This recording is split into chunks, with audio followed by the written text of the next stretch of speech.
सुताम्रपर्णी जलराशियोगे निबंध सेतुं विशिखैरसख्यैः श्रीरामचन्द्रेण समर्पितं तं रामेश्वराख्यं नियतं नमामि। भगवान शिव के 12 ज्योतिर्लिंगों की चर्चा में आज हम बात करेंगे 7वें और 8वें ज्योतिर्लिंग की। मैं अनामिका आप सभी का हार्दिक अभिनंदन और स्वागत करती हूँ।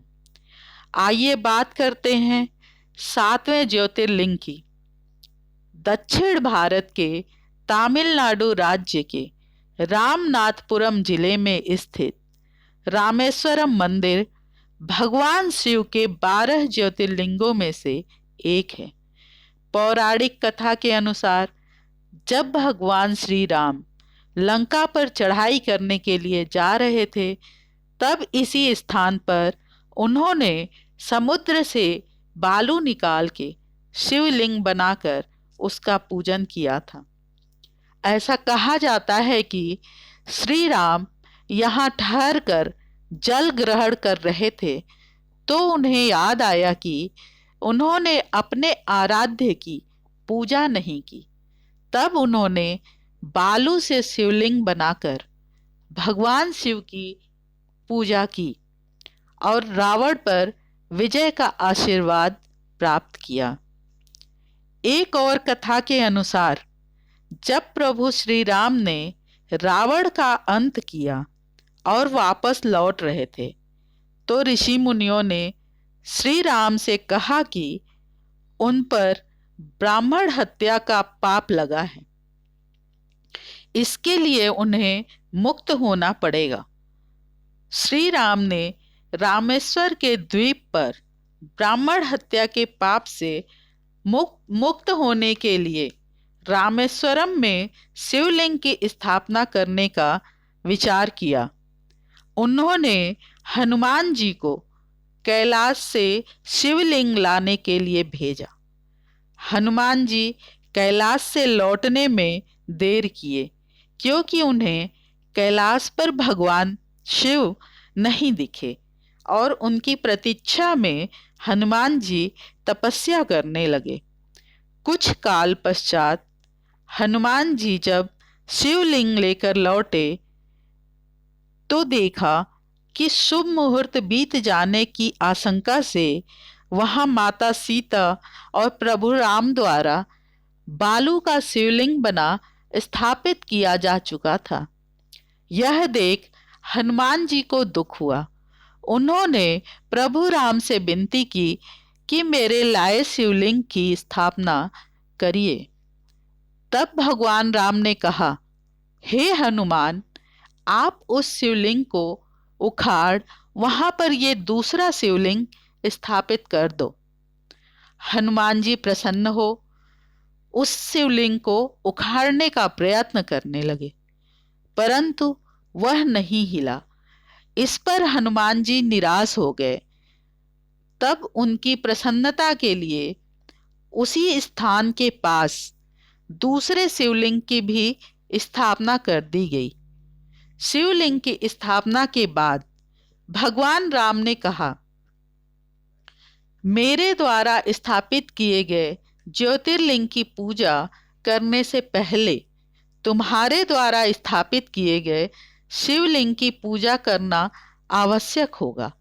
अतः वहां पर काले पाषाण से निर्मित हनुमदीश्वर महादेव का दर्शन सबसे पहले किया जाता है। उसके बाद रामेश्वरम का दर्शन करते हैं।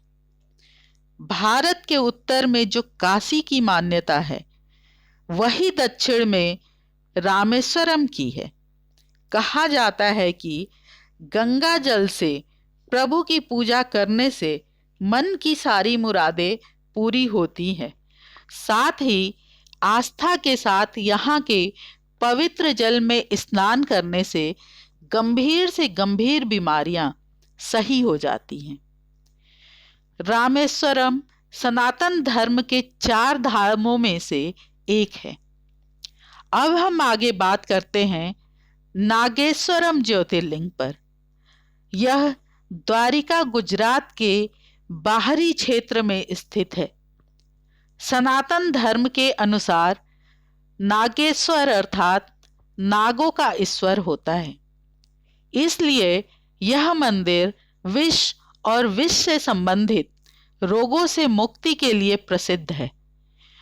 पौराणिक कथा के अनुसार दारुका नाम की एक प्रसिद्ध राक्षसी थी, जो मां पार्वती से वरदान प्राप्त कर अहंकारी हो गई थी और उसका पति दारुक बहुत ही बलशाली राक्षस था। वह यज्ञ आदि शुभ कर्मों को नष्ट करता हुआ संत महात्माओं का संहार करता था। एक बार भगवान शिव का परम भक्त सुप्रिय नौका पर सवार होकर समुद्र के जल मार्ग से कहीं जा रहा था। उस समय दारुक ने आक्रमण कर उसे बंदी बना लिया। चूंकि सुप्रिय भगवान का अनन्य भक्त था, इसलिए वो कारागार में भी भगवान की आराधना करता रहा। जब इसकी सूचना दारुक को मिली, तब उसे बहुत क्रोध आया और वह वहां पहुंचकर देखा कि सुप्रिय ध्यान लगाए बैठा है।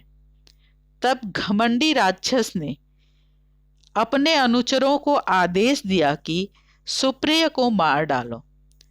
उसके इस आदेश पर भी सुप्रिय अडिग रहा और भगवान में ध्यान लगाए रखा।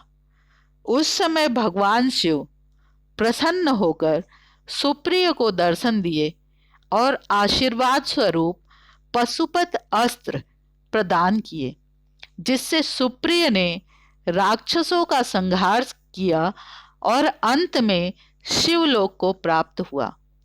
भगवान शिव के आदेश पर इस ज्योतिर्लिंग का नाम नागेश्वर ज्योतिर्लिंग पड़ा।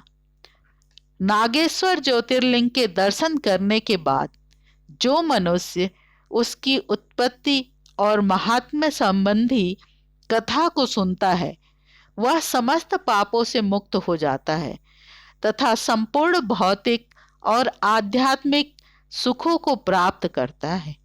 ओम नमः शिवाय। जय सनातन, जय भारत।